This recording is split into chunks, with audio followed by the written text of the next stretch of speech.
Después del colapso del Tercer Reich y la conclusión de la Segunda Guerra Mundial, el pueblo alemán quedó atrapado en una espiral de sufrimiento y represalias sin precedentes. Desde el avance devastador del Ejército Rojo en el este hasta las expulsiones forzadas de comunidades enteras, la población alemana fue víctima de atrocidades a una escala inimaginable.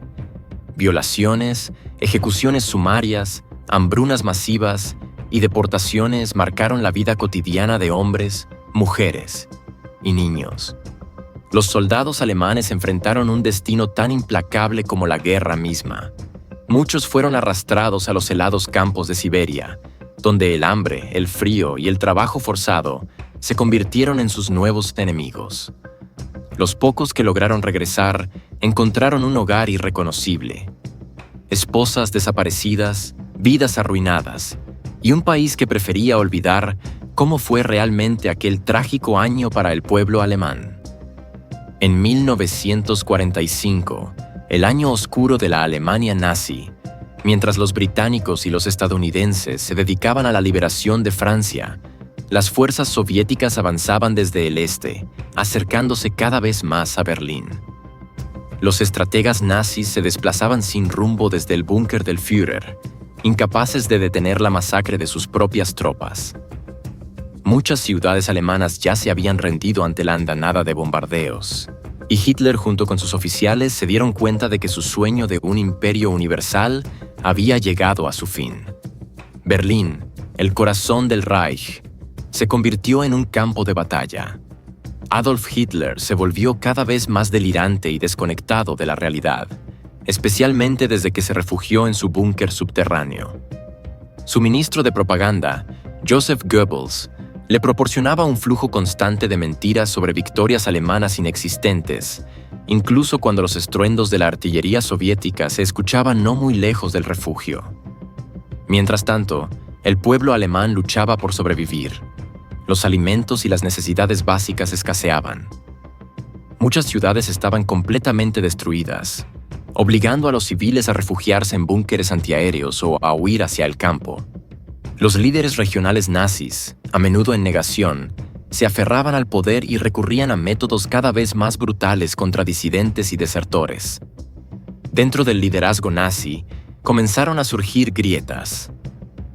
El 23 de abril, Hermann Göring envió un telegrama a Hitler solicitando asumir el control del régimen. Esto enfureció al Führer, quien declaró a Göring traidor del Reich. Sin otra opción, Göring huyó hacia el sur con la esperanza de negociar una rendición separada con los aliados. Heinrich Himmler, jefe de las SS, intentó realizar contactos con los aliados occidentales a espaldas de Hitler, pero fue capturado y finalmente se suicidó mordiendo una cápsula de arsénico en la madrugada del 29 de abril. Un Hitler desesperado se casó con Eva Braun y dictó su último testamento. Las noticias de la proximidad soviética al búnker eran cada vez más alarmantes. A las 3:30 de la tarde del 30 de abril, se escuchó una fuerte explosión en el búnker, y las tropas de las SS encontraron a Hitler y Eva muertos en su estudio.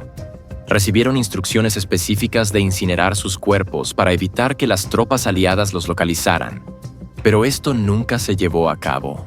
La noticia de la muerte de Hitler sumió a Alemania nazi en un caos aún mayor. Joseph Goebbels y su esposa, Magda, tomaron la trágica decisión de envenenarse junto a sus 6 hijos en la madrugada del 1 de mayo. Con Berlín rodeada, las fuerzas soviéticas finalmente asaltaron el edificio del Reichstag, izando la bandera roja sobre la capital alemana, marcando el fin físico del Tercer Reich. Los combates continuaron en Berlín y otras ciudades durante algunos días, pero el 7 de mayo, el almirante Karl Dönitz, recién nombrado presidente del Reich, firmó la rendición incondicional, poniendo fin formalmente a la guerra en Europa. Sin embargo, esto no significó que todo volviera a la normalidad. En ese momento, los aliados comenzaron una carrera contrarreloj para localizar y juzgar a los numerosos criminales de guerra nazis que intentaban pasar desapercibidos y comenzar una nueva vida lejos de Alemania. Algunos de los oficiales nazis más leales, como Martin Bormann, Heinrich Himmler y Robert Ley, Optaron por quitarse la vida en lugar de enfrentar un juicio en Nuremberg. Otros se entregaron a las nuevas autoridades con la esperanza de salvar sus vidas. Rudolf Hess, que estaba en arresto domiciliario por conspirar contra Hitler, fue liberado el 5 de mayo por una unidad de la Luftwaffe y se rindió a las tropas estadounidenses, considerando que era mejor entregarse a los estadounidenses que a los soviéticos, quienes solían disparar a los nazis al verlos. El año 1945 no fue bueno para los nazis. El Ejército Rojo había estado retrocediendo desde enero, cuando avanzaron por Polonia ocupada y alcanzaron el río Oder. El 27 de enero, se encontraron cara a cara con la barbarie de los campos de exterminio, cuando los soviéticos entraron en Auschwitz. Desde ese momento y hasta el 7 de mayo, continuaron su implacable ofensiva hacia Berlín. Estos meses dramáticos fueron el escenario de algunos de los eventos más brutales y menos conocidos del siglo XX. Dresde, Hamburgo y Berlín, 3 ciudades convertidas en escombros, representan ejemplos de la destrucción masiva que sufrió Alemania durante ese período. La mayoría de las ciudades y pueblos alemanes estaban habitados por mujeres y niños, ya que los hombres estaban involucrados en el esfuerzo de guerra en el frente o ya habían fallecido para entonces. Cuando los combates estallaron en las calles de Berlín en abril de 1945, se estima que cerca de 1,5 millones de mujeres y niñas vivían en la capital. Muchas de ellas habían perdido sus hogares debido a los constantes bombardeos soviéticos y a la ausencia de sus esposos en el frente. La escasez de alimentos, agua y servicios básicos era alarmante, y la situación era cada vez más precaria.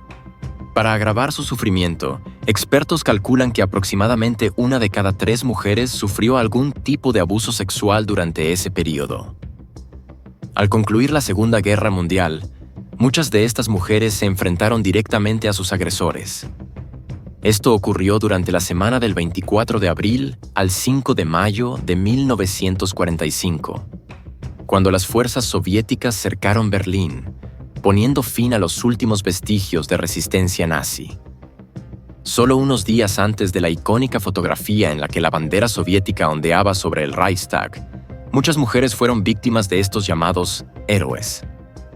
La batalla de Berlín fue sangrienta y brutal, no solo porque representó la última defensa de los nazis, quienes ya no tenían nada que perder, sino también porque los enfrentamientos fueron principalmente a corta distancia, en medio de una gran desorganización de las tropas combatientes. La defensa de la ciudad estuvo a cargo de la división de reserva del general Helmut Weidling, que estaba mayormente agotada y desestructurada.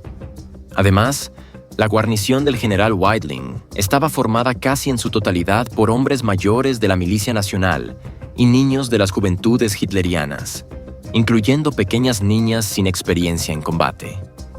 Estos combatientes tuvieron que enfrentarse a las tropas soviéticas, hambrientas y despiadadas, ansiosas por poner fin a la guerra. Las bajas oficiales en la batalla de Berlín superaron las 900.000 bajas alemanas y 360.000 soviéticas y polacas. El número de mujeres que sufrieron abusos varía según las fuentes, estimándose entre 20.000 y casi 1 millón. Durante los bombardeos, tanto en Berlín como en el frente, los defensores enfrentaron a sus enemigos cara a cara. Esto fue algo que la desafortunada población de Dresde, en el este de Alemania, no pudo experimentar hasta 1945. Hasta entonces, Dresde había sido milagrosamente salvada de los ataques aéreos aliados, pero el 13 y 14 de febrero de 1945, la ciudad fue casi destruida. Bombas incendiarias desencadenaron una tormenta de fuego que devastó la urbe. En total, alrededor de 2.000 aviones británicos y estadounidenses lanzaron casi 4 toneladas de explosivos e incendiarios, causando la muerte de aproximadamente 25.000 personas. Después de la guerra, Churchill afirmó que aquella destrucción era justificable, ya que Dresde albergaba más de 100 fábricas que suministraban material de guerra al frente. Sin embargo, una vez que el polvo de los bombardeos se asentó, quedó claro que no solo se atacó la infraestructura industrial, sino toda la ciudad.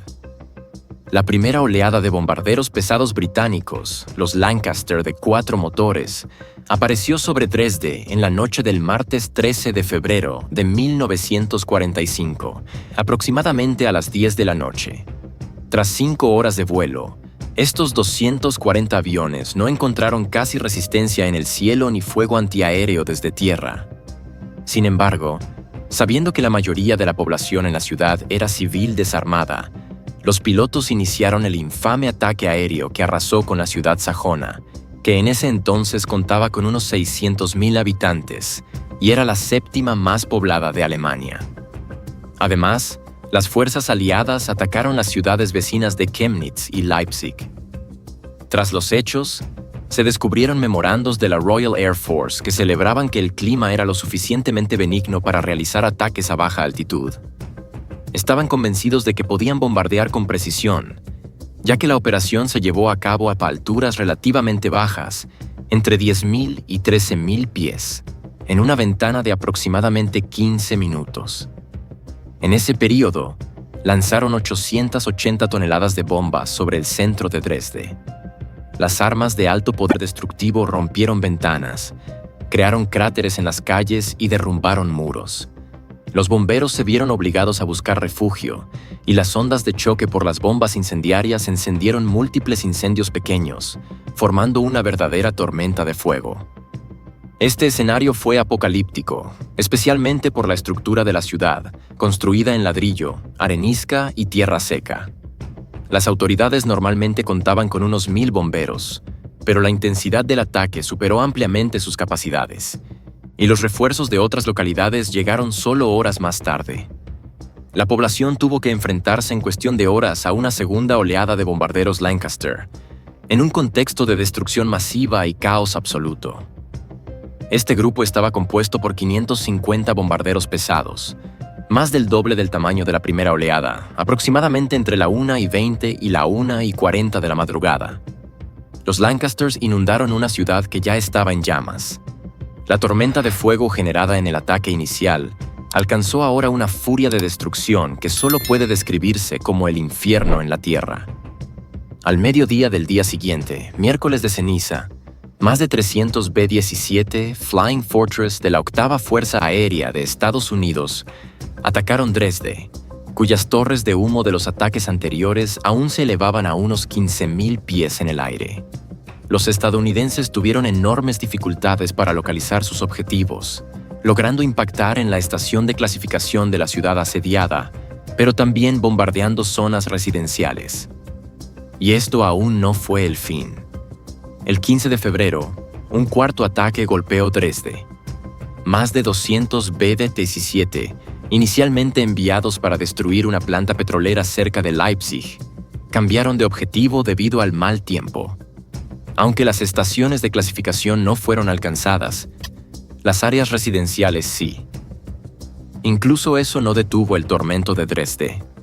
La 8ª Fuerza Aérea regresó el 2 de marzo y el 17 de abril, atacando nuevamente las zonas de clasificación y los distritos industriales.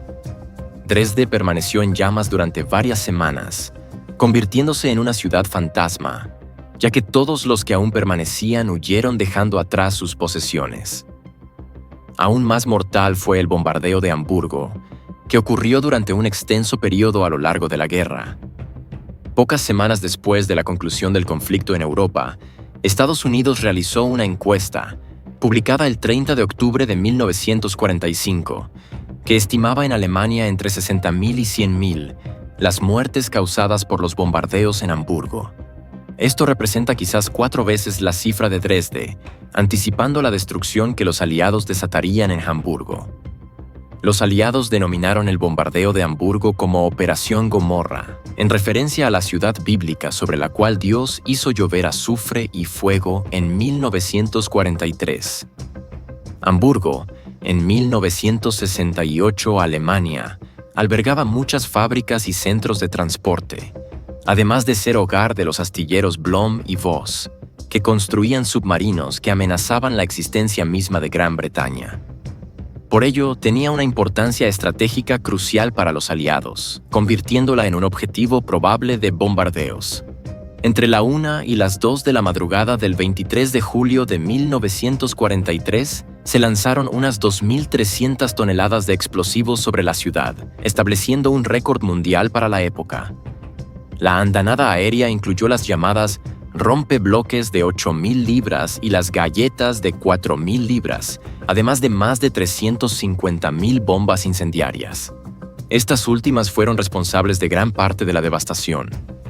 Los testigos describieron las horas siguientes como llenas de una corriente ininterrumpida de explosiones.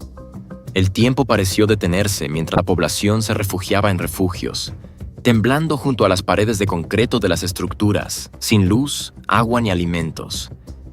Aquellos que lograron llegar a salvo solo podían esperar la mayor parte de la destrucción, que no fue tanto por las explosiones en sí, sino por los incendios que siguieron. Esto fue intencionado.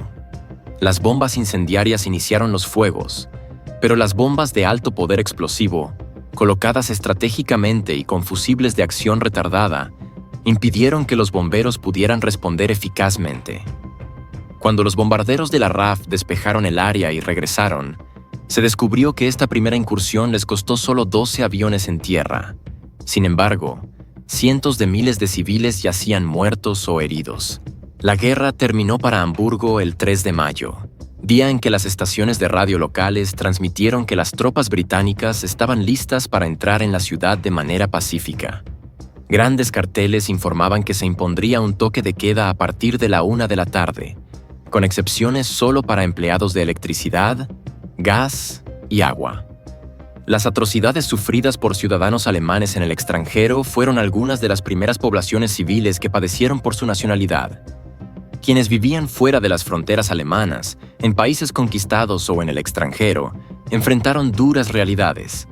Hitler había adoptado una política de poblar las tierras conquistadas con arios auténticos, es decir, poblaciones enteras en Polonia, Francia, Letonia y otros países fueron enviadas a campos de concentración, donde fueron sometidas a trabajos forzados, mientras sus hogares eran entregados a colonos alemanes.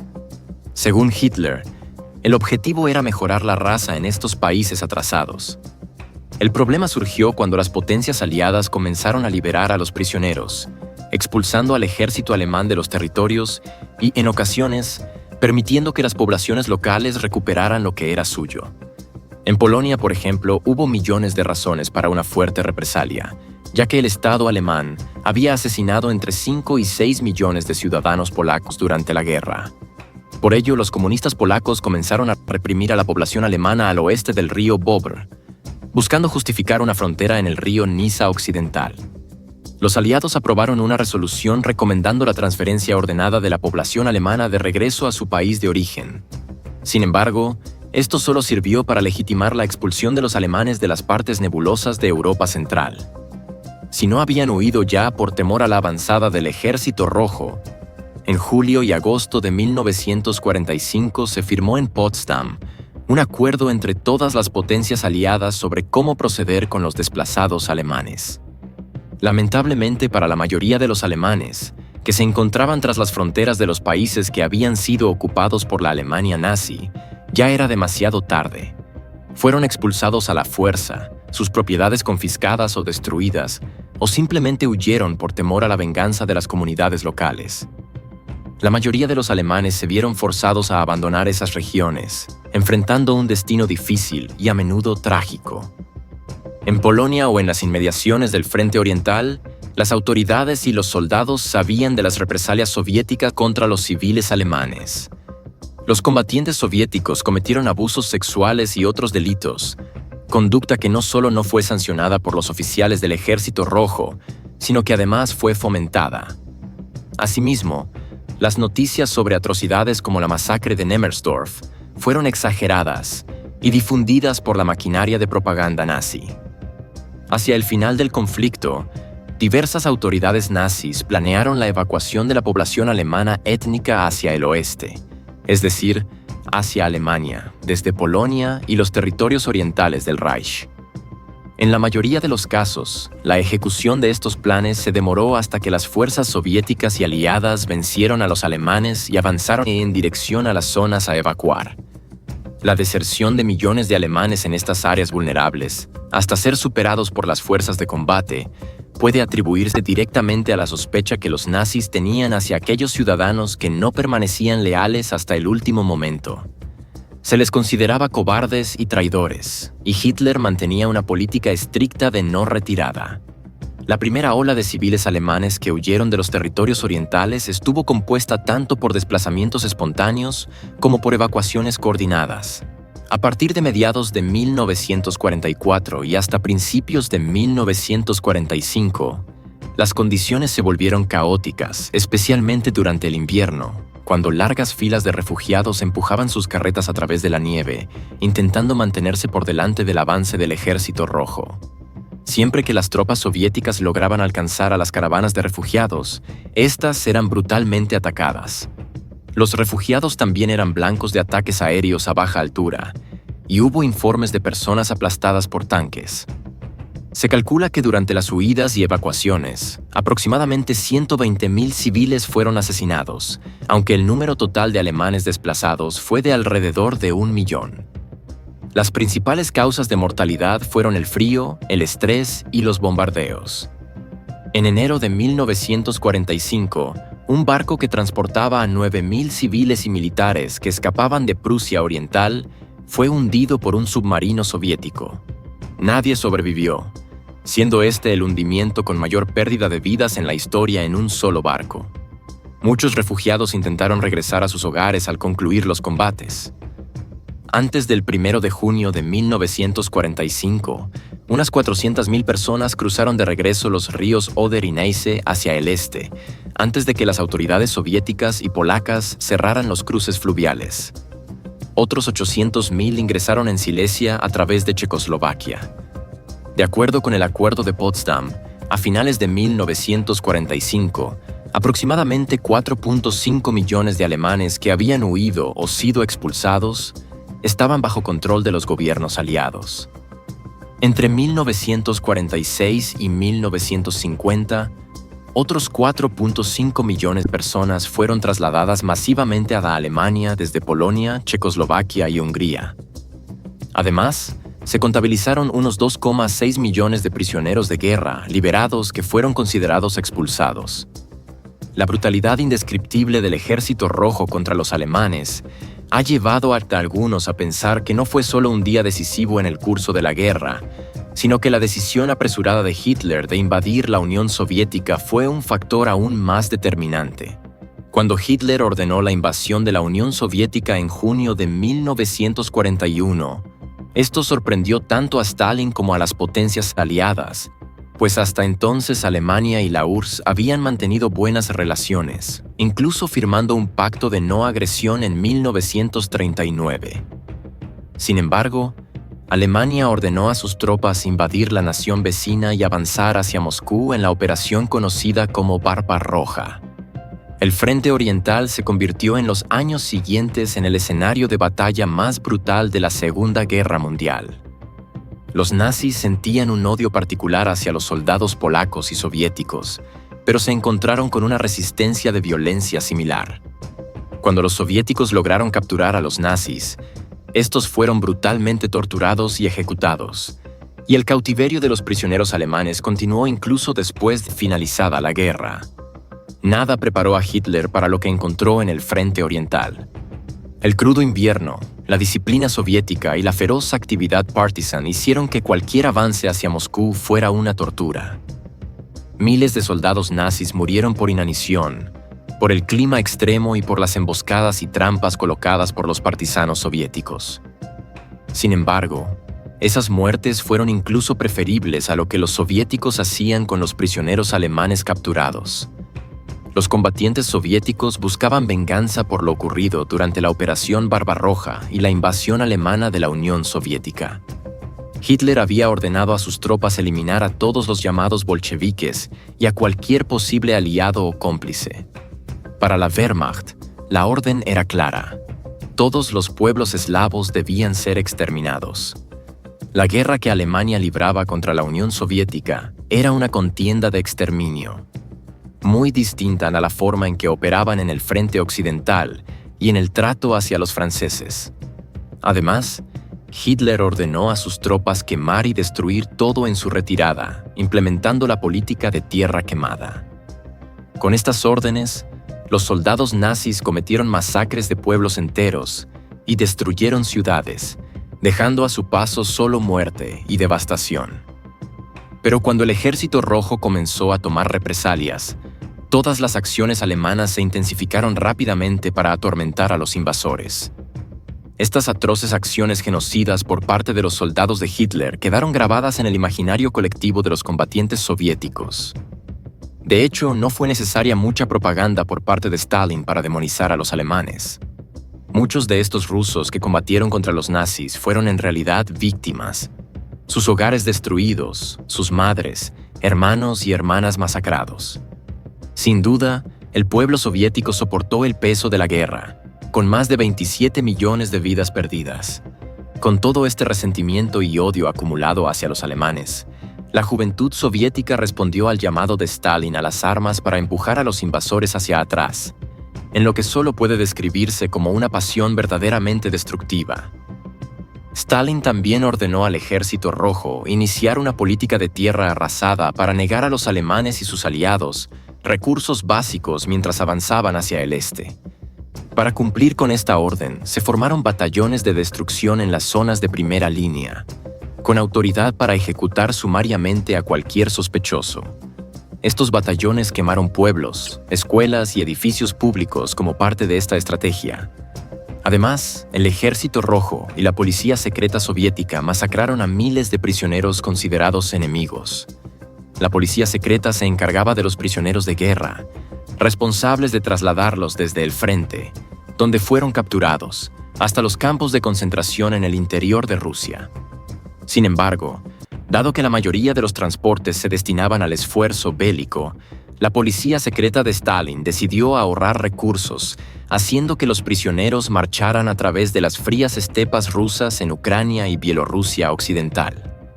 Algunas cifras oficiales soviéticas reportan más de 9.800 ejecuciones en prisión, 1.443 durante la evacuación, 59 muertes por intentos de fuga, 23 por bombas alemanas y 1.057 por otras causas. No todos estos prisioneros eran alemanes. Muchos eran presos políticos capturados antes del inicio de la guerra. En total, la Unión Soviética asesinó a casi 1 millón de nazis capturados. De los 990.000 que fueron capturados en la batalla de Stalingrado, la más sangrienta de toda la campaña, solo 5.000 lograron ser enviados de regreso a su país con vida. La clave para entender esta masacre radica en que las autoridades soviéticas no castigaron ni siquiera reprimieron la brutalidad contra los prisioneros alemanes. Al contrario, en ocasiones incluso alentaron la violencia. No estaban cometiendo crímenes de guerra ni violando tratados internacionales, sino que simplemente estaban cumpliendo con su deber de erradicar a los fascistas de la tierra. Con el avance de la guerra, la administración política del Ejército Rojo trató de limitar la práctica de matar prisioneros, ya que estos podían ser valiosas fuentes de inteligencia para el enemigo. Sin embargo, sus esfuerzos fueron en vano. En combate, los oficiales y soldados del Ejército Rojo no se molestaban en capturar a los soldados y oficiales enemigos. Existen casos documentados de prisioneros que fueron estrangulados o apuñalados hasta la muerte con cuchillos o bayonetas.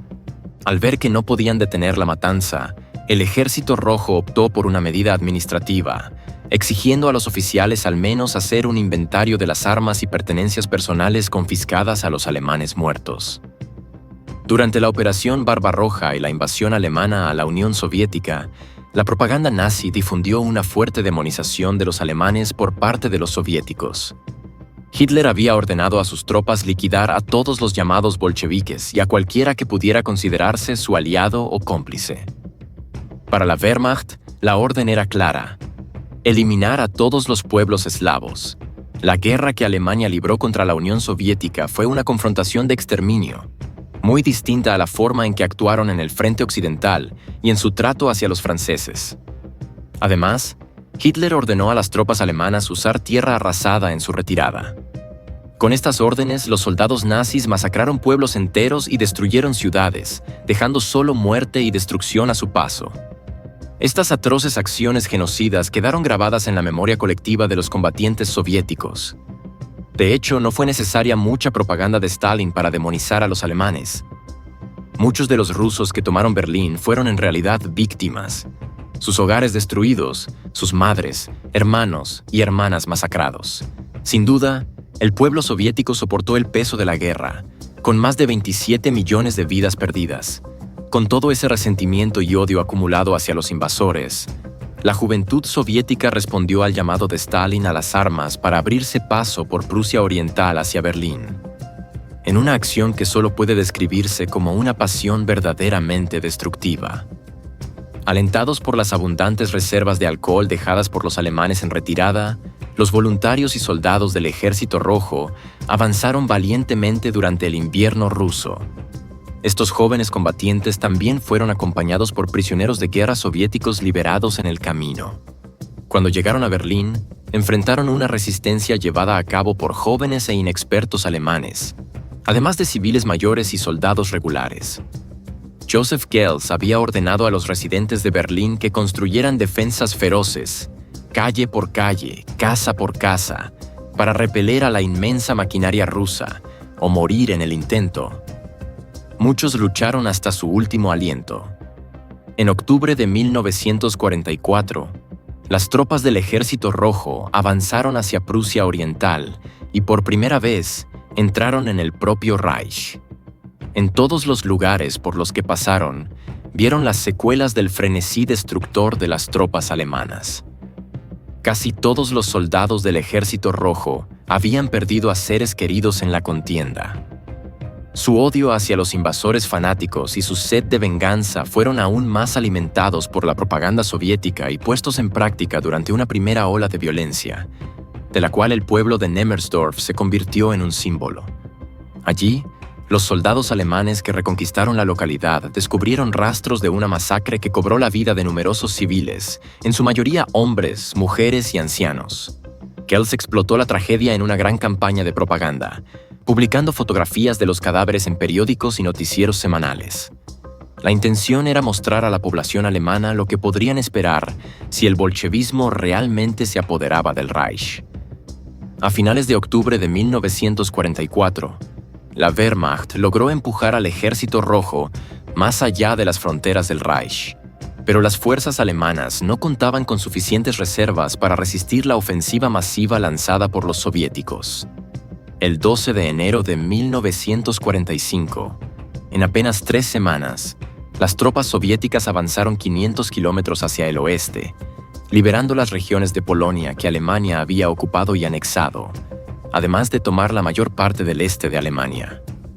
La violencia que había caracterizado la primera incursión del Ejército Rojo en Prusia Oriental volvió a manifestarse. Una despiadada guerra de exterminio que la Wehrmacht y las SS habían llevado a cabo contra la Unión Soviética ahora se convirtió en una represalia que la población civil alemana se vio obligada a soportar. Lo ocurrido en Nemmersdorf, cuando el ejército soviético estableció un puente de penetración en la orilla occidental del cercano río Rinte en octubre de 1944, fue inhumano, aunque también fue enormemente exagerado por el Ministerio de Propaganda nazi de Joseph Goebbels. Las fuerzas alemanas intentaron retomar el puente, pero varios ataques fueron repelidos por tanques soviéticos y la infantería de apoyo. Durante un ataque aéreo, varios soldados soviéticos se refugiaron en un búnker improvisado que ya albergaba a 14 civiles locales. Un oficial soviético llegó y ordenó a todos salir, por lo que los soviéticos dispararon y mataron a los civiles alemanes a corta distancia. Esa misma noche, se ordenó a la brigada de tanques soviética que retrocediera al otro lado del río y tomara posiciones defensivas a lo largo del Rinte. La Wehrmacht recuperó el control de Nemmersdorf y descubrió la masacre. Los soviéticos mantenían un odio particular contra los alemanes, en gran medida por la propaganda que el gobierno soviético les había estado alimentando día tras día durante años. En las primeras etapas de la Segunda Guerra Mundial, se presentaba abiertamente como una guerra entre capitalistas, que los debilitaba y permitía el triunfo del comunismo, siempre que la Unión Soviética se mantuviera en la sombra. Sin embargo, a medida que la URSS entró en el conflicto y se unió a los aliados capitalistas, como Gran Bretaña y Estados Unidos, esta narrativa se suavizó. En especial después de la invasión alemana a la Unión Soviética, los alemanes comenzaron a ser retratados cada vez más en términos negativos. El gobierno usó el sitiado de Leningrado como ejemplo de la vileza alemana y la batalla de Stalingrado como símbolo de la valentía soviética. El resultado fue un odio exacerbado hacia todo aquel que fuera alemán, sin importar su papel en la guerra, lo que facilitó que los soviéticos cometieran numerosos crímenes de guerra contra la población civil alemana durante la Segunda Guerra Mundial, ya sea mediante ejecuciones o juicios. Cuando la victoria parecía inminente, los líderes de las potencias aliadas celebraron una reunión en Yalta, en la Unión Soviética. Allí, el presidente de Estados Unidos, Franklin D. Roosevelt, el primer ministro británico, Winston Churchill, y el secretario general del Partido Comunista, Joseph Stalin, discutieron el futuro de Europa tras la guerra. Era evidente que el mundo no sería el mismo después del conflicto más mortífero en la historia de la humanidad. Muchas ciudades europeas necesitarían ser completamente reconstruidas. Los países tendrían que reformar sus gobiernos y, por supuesto, definir cómo castigarían al enemigo. Entre las principales diferencias, Stalin y Churchill estaban de acuerdo en que los nazis debían recibir un castigo ejemplar. Debían ser juzgados sumariamente y ejecutados cuanto antes, para que el mundo pudiera seguir adelante y la memoria de la guerra desaparecer. Por su parte, Eisenhower propuso un juicio internacional altamente mediático, que expusiera las atrocidades nazis ante toda la comunidad internacional. Churchill estuvo de acuerdo con esta propuesta, y así se comenzaron a planear los famosos juicios de Nuremberg. Tras la muerte de Roosevelt en abril de 1945, su sucesor, Harry Truman, nombró a jueces de los Estados Unidos, Gran Bretaña y Francia para formar el Tribunal Militar Internacional, IMT. Las sesiones, celebradas en la ciudad bávara de Nuremberg, duraron casi un año y marcaron un antes y un después en el derecho penal internacional. Se presentaron 4 cargos principales: conspiración para cometer una guerra agresiva, crímenes contra la paz, crímenes de guerra y crímenes contra la humanidad. La misión del IMT era juzgar a los principales líderes políticos y militares de la Alemania nazi, algunos de los cuales no estaban presentes porque se habían suicidado al final de la guerra, como Adolf Hitler, Joseph Goebbels, Heinrich Himmler, entre otros. Los juicios comenzaron el 20 de noviembre de 1945, 6 meses y medio después de la rendición alemana. Cada una de las 4 naciones aliadas aportó 2 jueces, junto con un equipo de fiscales. El juez presidente fue Lord Justice Geoffrey Lawrence, en representación de Gran Bretaña. Las sesiones contaron con traducción simultánea en inglés, alemán, ruso y francés, y las reglas y procedimientos se basaron en los sistemas legales de los países participantes. Aunque los juicios de Nuremberg lograron exponer ampliamente los crímenes nazis, también tuvieron un resultado controvertido. Stalin y Churchill señalaron que juzgar solo a los líderes más prominentes implicaba que los soldados comunes, quienes habían disparado o empujado a los judíos a las cámaras de gas, quedarían en libertad. Además, se generó la percepción de que la población civil, en su mayoría simpatizante del régimen nazi, había sido engañada y que desconocía la magnitud de los crímenes cometidos por Hitler y sus seguidores. Esto era algo que Stalin no estaba dispuesto a aceptar. Después de todo, el sufrimiento padecido por el pueblo soviético debido a la magnitud de la destrucción dejada por los nazis en la Unión Soviética era demasiado grande para simplemente ignorarlo. Se esperaba que el proceso de reconstrucción llevara mucho tiempo. Stalin ya había declarado en varias ocasiones que, a medida que la guerra llegaba a su fin, los prisioneros de todos los países enemigos, independientemente de su nacionalidad, podían aguardar largos periodos de trabajos forzados. Este incremento en la mano de obra para la economía soviética había sido anunciado claramente en las declaraciones públicas de Moscú durante los 2 años previos. En Teherán, a finales de 1943, Stalin había mencionado la necesidad de contar con 4 millones de trabajadores forzados durante muchos años como reparación. Para el verano de 1944, Esa cifra se había incrementado a 5 millones por un período de 10 años, una demanda reiterada en reuniones posteriores de las potencias aliadas. Una orden general del 16 de diciembre de 1944 estableció que todos los hombres alemanes entre 17 y 45 años, así como todas las mujeres entre 18 y 30, en los territorios liberados del sureste de Europa, que pudieran trabajar, debían ser trasladados a la URSS en un plazo de 2 meses. Aproximadamente 110.000 ya habían sido identificados y transportados, uniéndose a otros 100.000 procedentes de la Alemania ocupada en los primeros meses de 1945. Este también fue el destino de los prisioneros alemanes en manos soviéticas, y solo alrededor de 100.000, que estaban demasiado enfermos, demasiado ancianos o demasiado jóvenes, fueron exentos. El resto fue agrupado en aproximadamente 60 campos en Polonia y en el este de Alemania, antes de su traslado a la Unión Soviética, proceso que se completó a finales de 2888 octubre de 1945. La mano de obra de los prisioneros también fue enviada a ubicaciones específicas en otros territorios soberanos donde había recursos importantes en juego, por ejemplo en Yaimovich, donde se les encargó extraer el uranio necesario para la nueva industria nuclear de Stalin. Al principio, Stalin afirmó que planeaban mantener a los prisioneros el tiempo que fuera necesario para la reconstrucción, una tarea que estimaron tomaría unos 15 años. Sin embargo, en realidad, las SS liberaron a la mayoría de sus prisioneros del eje entre mayo de 1945 y finales de 1949, lo cual aún representaba un periodo mucho más largo que el de la mayoría de las potencias aliadas. La mayoría de estos prisioneros liberados eran ancianos, enfermos o incapaces de trabajar por alguna razón. El 6 de junio de 1945, se decretó que cualquier futura liberación y repatriación requeriría la aprobación del Politburó y se basaría en una serie de criterios establecidos para esa etapa. La policía secreta ya había elaborado una lista de aproximadamente 225.000 soldados alemanes y austríacos en campos y hospitales que no podían trabajar, excluyendo a los oficiales, quienes debían permanecer en cautiverio. Para agosto, un total de 78.550 prisioneros habían sido identificados como aptos para ser liberados, entre ellos 412.000 alemanes, basándose en que no estaban en condiciones de trabajar. Pero, ¿qué ocurrió con el resto? Aunque las autoridades soviéticas estaban interesadas en deshacerse de los prisioneros que eran económicamente inútiles, también querían evitar la libertad de aquellos con opiniones claramente antisemitas o peligrosas. Por ello, cualquier sospechoso debía permanecer retenido bajo un pretexto adecuado. La URSS buscaba maximizar el potencial laboral de los prisioneros.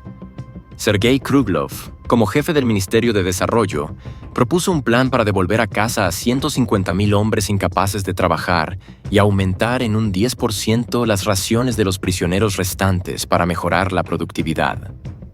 Los testimonios alemanes de cautiverio reflejan la cultura del hambre en la mayoría de los 2.500 campos dentro de la Unión Soviética, pero también indican que esta situación era compartida por las comunidades civiles vecinas. Simplemente, no había suficiente comida en un país cuya capacidad productiva fue completamente destruida durante la guerra. Los relatos alemanes hablan de una disentería generalizada entre los prisioneros y también reflexionan sobre sus patrones de comportamiento en relación con el acaparamiento de alimentos, los tabúes respecto a comer ciertos alimentos, e incluso las formas en que los alimentos eran robados y comerciados dentro del campo. La desesperación también se evidenciaba en los intentos de automutilación. Una vez que se supo que aquellos incapaces de trabajar estaban siendo enviados a casa, hubo informes de hombres que se amputaban dedos o inducían ceguera. Otros intentaban ingerir cantidades excesivas de sal, lo que provocaba edema, y se estima que algunos hombres fueron repatriados como resultado, aunque otros fallecieron en el proceso. La cobardía y las masivas ejecuciones también formaron parte de esta realidad. A medida que el ejército soviético avanzaba por territorio alemán, Adolf Hitler se dirigió a la población a través de su ministro de propaganda, Joseph Goebbels. El mensaje era claro: resistir hasta el último aliento, no huir, no rendirse. Cada alemán debía detener al ejército rojo en sus pueblos o morir en el intento. Esta orden directa del Reich trajo consecuencias trágicas para la población civil del Tercer Reich. Quizás ninguna otra región del país sufrió tanto como la ciudad pomerana de Demmin, principalmente debido a la cobardía mostrada por las fuerzas alemanas a finales de abril de 1945. Con el ejército rojo acercándose rápidamente, los funcionarios del partido y del Estado en Demmin y otras localidades de Pomerania fueron los primeros en abandonar el área, huyendo. Habían sido los principales en exigir que sus compatriotas alemanes resistieran hasta asegurar la victoria definitiva. Las unidades de la Wehrmacht estacionadas en y alrededor de Demmin también hicieron lo propio. A pesar de haber jurado lealtad a Hitler, que preferirían una caída heroica antes que abandonar sus posiciones o convertirse en prisioneros, abandonaron la ciudad de manera apresurada. Demolieron los puentes sobre el río Peene y sus afluentes, el Trebel y el Tollensee.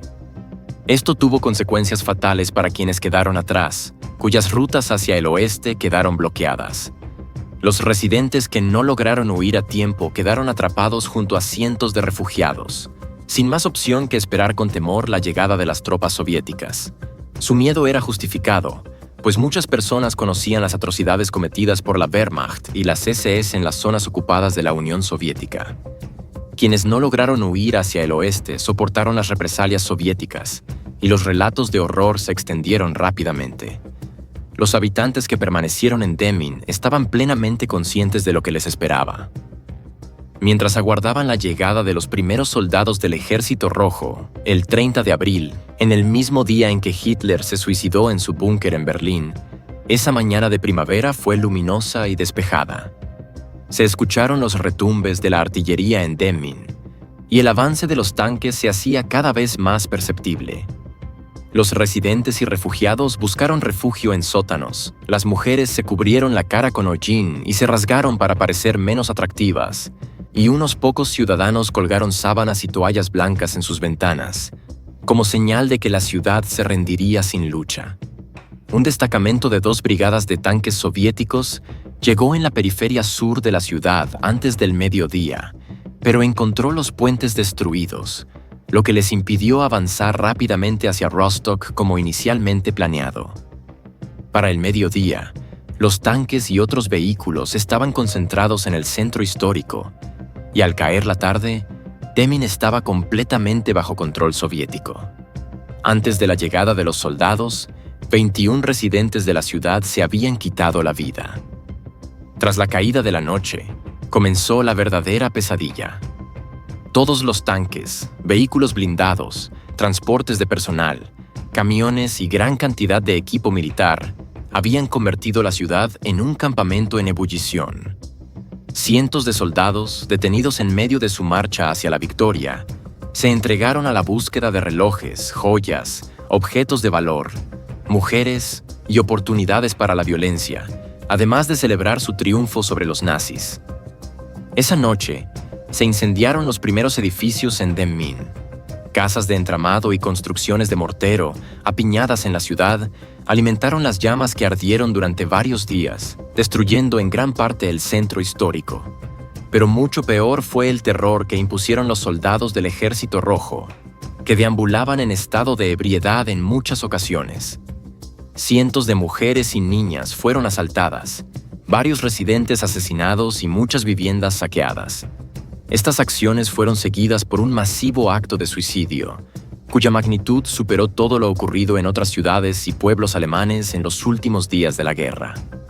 Un pánico colectivo pareció apoderarse de la población, con familias enteras acabando con sus vidas. Entre los muertos había bebés, niños pequeños, escolares, adolescentes, jóvenes, parejas, pensionistas y ancianos de edad avanzada. No existía un patrón definido en cuanto a antecedentes, profesiones o estatus social de los suicidas. Las víctimas incluían a cientos de refugiados de Pomerania, Prusia Oriental y Occidental, así como a residentes de Demmin y sus alrededores. La mayoría se suicidó ingiriendo veneno, disparándose, cortándose las venas o colgándose. Sin embargo, muchas mujeres llenaron mochilas con piedras, ataron sus manos y las de sus hijos a sus muñecas y se lanzaron al agua. Semanas después, los cadáveres seguían flotando en las aguas del Peene y sus afluentes. Existen varias estimaciones sobre cuántas personas se quitaron la vida en Demmin. Un registro improvisado indicaba 612 nombres, de los cuales 400 fueron suicidios. En noviembre de 1945, el Consejo Regional del Área estimó que las muertes oscilaban entre 700 y 1000. Las masivas autolesiones en Demmin constituyeron un evento singular, pero el caos del final de la guerra llevó a muchas otras localidades alemanas a experimentar una epidemia de autodestrucción. Al concluir la contienda, el llamado Reich de los 1000 años cayó de manera catastrófica en un corto periodo. Entre finales de 1944 y la primera mitad de 1945, las dificultades de Alemania apenas habían comenzado. La nación había perdido todos los territorios conquistados, así como algunas de sus posesiones previas, como los Sudetes, Sarre y otras áreas.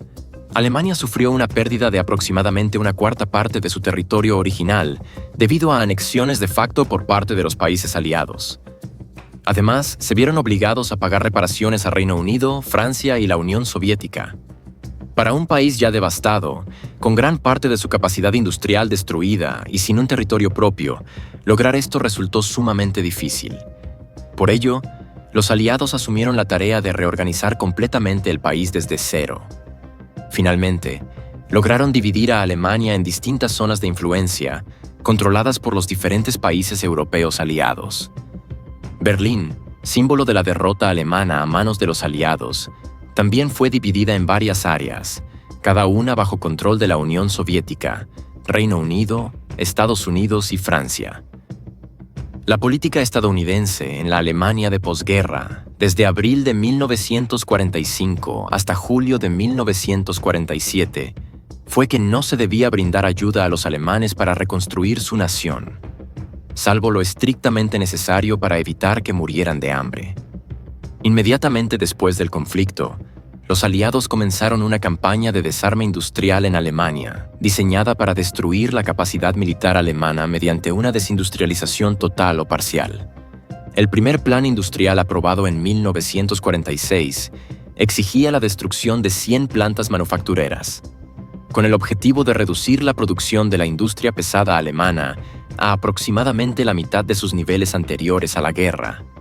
Desde ese momento, los alemanes dependieron en gran medida de importaciones costosas, lo que dificultaba aún más que la población alcanzara un nivel de vida digno. La ocupación aliada en Alemania duró hasta 1948. En mayo de 1949 se estableció oficialmente la República Federal de Alemania, conocida como Alemania Occidental. Por otro lado, en octubre del mismo año, se fundó la República Democrática Alemana, o Alemania Oriental, bajo el control de los ocupantes soviéticos. Bajo sus respectivos gobiernos, ambas Alemanias siguieron caminos muy diferentes. Alemania Occidental se alió con Estados Unidos, Gran Bretaña y Francia, convirtiéndose en un país capitalista con una economía de mercado, mientras que Alemania Oriental se alineó con la Unión Soviética y adoptó un régimen comunista altamente centralizado. En conclusión, durante años pareció que no existiría límite para la ambición de poder y territorios de Adolf Hitler. Desde 1933 hasta 1943 aproximadamente, la Alemania nazi parecía invencible, y toda la población alemana disfrutaba de amplios beneficios, principalmente sustentados en el saqueo a los judíos alemanes y a las poblaciones de los territorios anexados. Los trabajadores comunes podían tomar largas vacaciones, comprar automóviles y electrodomésticos, y se les promovía la idea de que eran racialmente superiores al resto del mundo. Sin embargo, este sueño febril de los nazis terminó catastróficamente en 1945, cuando fueron derrotados en todos los frentes por las fuerzas combinadas de las potencias aliadas. Lo que siguió fue un periodo de sufrimiento, tanto inesperado como insoportable. Muchos se quitaron la vida incapaces de soportarlo, otros sufrieron en carne propia. Todos los abusos y el dolor que los nazis habían infligido a millones de personas se volvieron en su contra. Perdieron sus vidas, sus hogares, sus familias, fueron forzados a emigrar o simplemente quedaron en las calles como mendigos. Ciudades enteras quedaron en ruinas, familias destruidas, mentes envenenadas para siempre con recuerdos de hambre, sufrimiento y dolor. Este fue el único legado que dejó la población alemana de los criminales nazis que gobernaron entre 1933 y 1945.